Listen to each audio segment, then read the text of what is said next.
مدرسۃ المدینہ مدرسۃ المدینہ۔ الحمدللہ عز وجل، آج ہم مدرسۃ المدینہ ابو حنیفہ مسجد سیالکوٹ میں موجود ہیں، اور یہاں پر سیالکوٹ کے مدرسین، ڈسکا، وزیر آباد اور پسرور اور اس کے اطراف کے مدرسین موجود ہیں۔ آج کا ہمارا عنوان ہے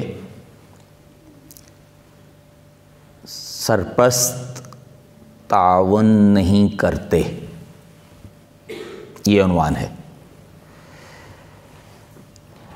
ہوتا یوں ہے کہ جب کبھی مدرسین سے رزلٹ کے حوالے سے بات ہوتی ہے کہ آپ کا رزلٹ کمزور کیوں ہے، یا ممتاز مع شرف کیوں نہیں ہے، تو دیگر آزار بیان ہونے کے ساتھ ساتھ ایک عذر یہ بھی ہوتا ہے کہ سرپرست تعاون نہیں کرتے، تو اس لیے میرا رزلٹ کمزور ہے۔ حالانکہ بعض سرپرست ایسے بھی ہوتے ہیں کہ جو صبح چھوڑنے آتے ہیں بچوں کو، دوپہر کو کھانا دینے بھی آتے ہیں اور شام کو لینے بھی آتے ہیں، تو اس کا مطلب یہ ہوا کہ ان کا رزلٹ تو پھر بہت اچھا ہونا چاہیے جو 3 وقت آتے ہیں۔ ایک تو آتا ہی نہیں نا، ایسے سرپرست جو آتا ہی نہیں، تعاون ہی نہیں کرتے، بلانے کے باوجود نہیں آتے، اس لیے ان کا رزلٹ کمزور ہے۔ اب جو آتے ہیں ان کا رزلٹ تو ممتاز ہونا چاہیے، حالانکہ ایسا نہیں ہوتا۔ تو رزلٹ کا اس کے ساتھ تعلق ان معنوں میں ہے کہ سرپرست کے ساتھ تعاون ہوگا تو بچے سے ایک اچھی امید ہے کہ کچھ نہ کچھ بہتری آ سکتی ہے، لیکن مکمل طور پر یہ بچے کے سرپرست پر ڈال دینا کہ یہ تعاون نہیں کرتے اس لیے ان کا رزلٹ کمزور ہے، ان کی کلاس کا رزلٹ اس لیے کمزور ہے کہ یہ تعاون نہیں ہوتا یہاں، تو ایسا ہرگز نہیں ہے۔ کیونکہ بچوں کے سرپرستوں کا تعاون زیادہ سے زیادہ کیا ہوتا ہے، وہ گھر میں اس کو بٹھا سکتے ہیں کہ بیٹے آپ پڑھو، اور کیا کریں گے بیچارے، انہوں نے تجوید سے تو پڑھا نہیں ہوگا کہ وہ کوئی مخارج کا لحاظ رکھیں گے یا وہ سنیں گے تو ان کو پتہ چلے گا۔ حرکات کا ہو سکتا ہے کچھ نہ کچھ غلطیاں نکالنے میں کامیاب ہو جائیں اگر سنیں روزانہ تو، وغیرہ اور کیا کریں گے۔ اخلاقیات کے حوالے سے کوئی کمزوری ہے تو سرپرست کو بتائیں گے تو وہ دور کر سکیں گے۔ اس سے زیادہ سرپرست کا بالخصوص حفظ کی کلاس میں کوئی خاص کردار نہیں ہوتا۔ حفظ کی کلاس میں تو استاد کو ہی سب کچھ کرنا ہے، سبق یاد نہیں کرتا تو ذہن استاد نے بنانا ہے، سب کی یاد نہیں کرتا تو ذہن استاد نے بنانا ہے، منزل یاد نہیں ہو رہی تو ذہن استاد نے بنانا ہے۔ اب سبق بڑھانا ہے تو استاد کی توجہ ہوگی، ذہن بن جائے گا بچے کا تو سارے کام ہو جائیں گے۔ بلکہ یہاں تک کہ میں جب ناظم تھا تو ایک بچہ ایسا ہمارے پاس آیا تھا، وہ کسی اسلامی بھائی نے اس کو داخل کرا دیا، بلکہ قاری صاحب نے ہی کوشش کر کے اپنے محلے کے اس بچے کو داخل کرا دیا۔ ان کے والد صاحب کبھی مدرسے نہیں آئے، نہ ہی میں نے دیکھا، نہ ہی کبھی ملاقات ہوئی۔ جس دن اس کا آخری سبق تھا اس دن ان کے والد صاحب سے ملاقات ہوئی، 2 یا 2.5 سال بعد کی، یہ ان کے والد صاحب ہیں۔ تو میں نے ان کو مبارکباد دی، ماشاءاللہ مبارک ہو، آپ کے بچے نے بہت اچھا حفظ کیا ہے۔ بعضوں کے سرپرست بیرون ملک ہوتے ہیں، بعضوں کے ہوتے ہی نہیں، فوت ہو جاتے ہیں، یا کئی آزار ہوتے ہیں، یا لاپرواہی سستی بھی ہوتی ہے کہ آتے ہی نہیں ہیں بلانے کے باوجود۔ تو کیا ایسے بچوں کو ہم توجہ نہیں کریں گے؟ ایسا تو نہیں ہے، ہر ایک پر ہمیں توجہ کرنی ہے۔ اور حقیقت میں یہ ہے کہ جس نے پڑھانا ہے نا اس کے لیے کوئی عذر نہیں ہے، اور جس نے اپنی سستی، لاپرواہی، کمزوری یا کوئی بھی کیفیت دوسرے کے سر پر ڈالنی ہے تو اس کے لیے عذر ایک سرپرست بھی ہے۔ کبھی یہ ہوتا ہے کہ جناب بچے سناتے نہیں ہیں، میں کیا کروں؟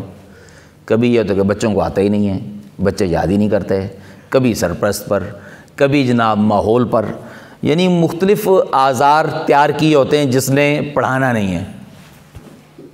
اور جس نے پڑھانا ہے اس کے ذہن میں یہ ہوتا ہے کہ جو بھی مسئلہ ہے، جو بھی ٹینشن ہے، جو بھی مسائل ہے، اس کا حل میں نے کرنا ہے، اور وہاں پر اس طرح کے آزار کی وجہ سے رزلٹ کمزور ہونا سرپرست کے ذمہ نہیں لگایا جاتا۔ وگرنہ اس طرح کے مطلب سوچ اگر بن جائے کہ اس کا قصور ہے، اس کا قصور ہے، تو بھائی آپ کا بھی تو کوئی قصور ہے، یا کہ سارے قصور یہ بچوں کے ہیں، ان کے سرپرست کے ہیں۔ کہیں یہ ہوتا ہے کہ جناب وہ یہاں ناظم نہیں ہے، کہیں ناظم اگر ہوتا ہے تو یہاں یوں نہیں ہے، تو فلاں نہیں ہے، چنی نہیں ہے، چرا نہیں ہے، یہ سارا چل رہا ہوتا ہے۔ حالانکہ بعض اوقات ایسا بھی ہوتا ہے کہ اسی کے ساتھ والی کلاس میں جو قاری صاحب پڑھا رہے ہوتے ہیں، جو مدرس پڑھا رہے ہوتے ہیں، ان کا رزلٹ ممتاز ترین چل رہا ہوتا ہے. دیوار کا ہی فرق ہے, بچے بھی وہی, ماحول بھی وہی, ادارہ بھی وہی, سب کچھ وہی. دیوار کا فرق ہے, ادھر رزلٹ ممتاز ہے اور ادھر رزلٹ کمزور ہے, یا کمزور نہیں ہے تو یوں سمجھ لیں کہ بس وہ کمزور والی کیفیت ہے. بچوں کی منزلیں کمزور ہیں, مطلب وہ یاد ہی نہیں بچوں کو جتنا پڑھا ہے. تو کیا کسی نے خوب کہا ہے کہ جو بہانہ بنانے میں اچھا ہو وہ کسی اور کام میں اچھا نہیں ہوتا. اور ہمارے ایک ذمہ داروں نے بڑی پیاری بات کی, ایک مشورہ میں کہنے لگے کہ آپ کو ذمہ داری جو ہے نا وہ آزار پیش کرنے کے لیے نہیں دی گئی. آپ کو ذمہ داری آزار پیش کرنے کے لیے نہیں دی گئی بلکہ کام کرنے کے لیے دی گئی. تو جب گاڑی روڈ پر آتی ہے تو ایکسیڈنٹ بھی ہوتے ہیں, ٹائر بھی پنچر ہوتے ہیں, مکینیکل خرابیاں ہوتی ہیں, دیگر خرابیاں ہوتی ہیں. تو گاڑی جب چلے گی تو مسائل تو ہوں گے. یعنی جس کا سب سے اچھا رزلٹ ہے, ہم سب سے اچھا رزلٹ ہمارے یہاں 100% ہے, تو کیا 100% جس کا رزلٹ ہے اس کو کوئی پرابلم نہیں ہے؟ اس کو بہت پرابلم ہے, کیونکہ اس کو اس معیار پر لانے کے لیے سب سے زیادہ کوشش کرنی ہے, ایک ایک بچے پر کوشش کرنی ہے. تو مسائل تو سب کو ہیں, لیکن ان مسائل کو وہ کمزور رزلٹ کی جگہ پیش نہیں کرتا, بلکہ وہ کمزوری کو اپنے سر پہ لیتا ہے کہ یہ کمزوری اس کو میں دور کروں گا, یہ کمزوری اس کو میں دور کروں گا. بچے کی کمزوری ہے تو یہ حقیقت میں میری کمزوری ہے, میں اس کو دور کروں گا. تو چاندی دنوں میں چاندی ماہ میں اس کا رزلٹ کہاں سے کہاں ہوتا ہے. صرف سوچ بنانے کی ضرورت ہے کہ کلاس میں کوئی بھی کمزوری ہے اس کمزوری کو میں دور کروں گا, یہ میری ذمہ داری ہے. تو انشاءاللہ عزوجل کلاس کا رزلٹ بھی اچھا ہو جائے گا اور سرپرست بھی خود بہت تعاون کرتے ہوئے نظر آئیں گے انشاءاللہ عزوجل. آمین بجاہ النبی الامین صلی اللہ تعالی علیہ وآلہ وسلم.